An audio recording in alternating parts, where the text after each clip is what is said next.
Šių metų balandžio 2 dieną Panevėžio apskrities vyriausiajam policijos komisariatui 79 metų panevėžietė pranešė, kad nuo šių metų kovo 17 iki kovo 26 dienos apgaulės būdu iš jos išviliota 46 000 eurų. Moteris patikėjo rusakalbiu sukčiumi, kuris telefoninio pokalbio metu prisistatęs telekomunikacijos bendrovės atstovu išgavo jos asmens duomenis. Po kelių dienų sukčius prisistatė banko darbuotojų ir pasakė, kad yra įsilaužta į moters banko sąskaitą, kad su ja susisieks policijos pareigūnas.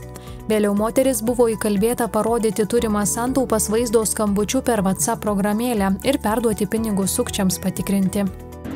Sukčiam neužteko moters perduotų 14 000 eurų ir įtikino ją parduoti butą, gauti už tai gautas lėšas, perduoti vėl jiem ir kad būtų išaiškinti sukčiai, kurie galimai jai ten perdavė turbūt netikrus pinigus.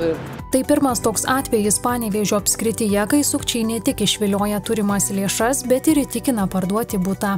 Tiesa, sukčiai ją informavo, kad pardavimas buto yra fiktyvus, kad tikrai jinai nenukentės, kad praėjus keletai dienų ir išsiaiškinus sukčius, kad jie grąžins visą patirtą žalą, sakykime, visą nuostolį, atiduos visas moters atiduotus jiem pinigus.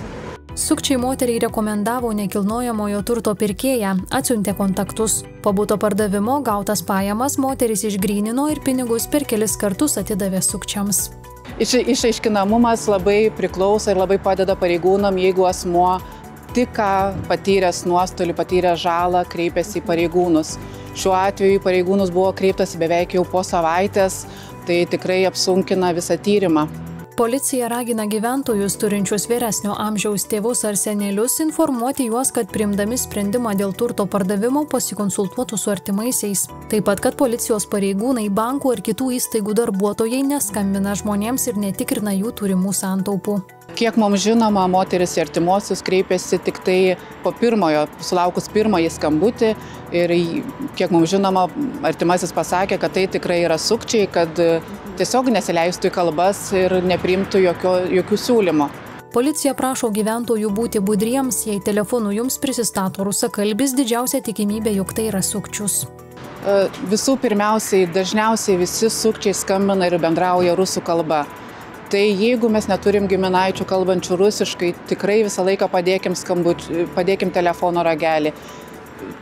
Gyventojai, mūsų mėly panevėžiečiai turėtų atkreipti dėmesį, kad nei policijos pareigūnai netikrina nuotolių, pinigų, neprašo jų santaupų, neprašo asmens duomenų, banko prisijungimo kodų.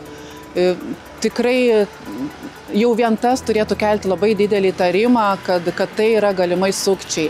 Nebijoti padėti ragelį, kai skambina sukčiai, apgalvoti, ar tikrai tai yra tai, ką žmogus kalba, pasitarti su artimaisiais, pasitarti su kaimynais, pagaliau paskambinti į policiją ir paklausti, ar gali tai būti, ar jūs kreipėtės, ar kažkas kitas.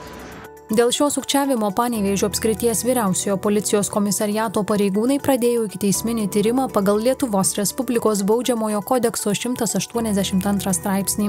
Tyrimui vadovauja Panevėžio apylinkės prokuratūros prokurorė Loreta Liepienė.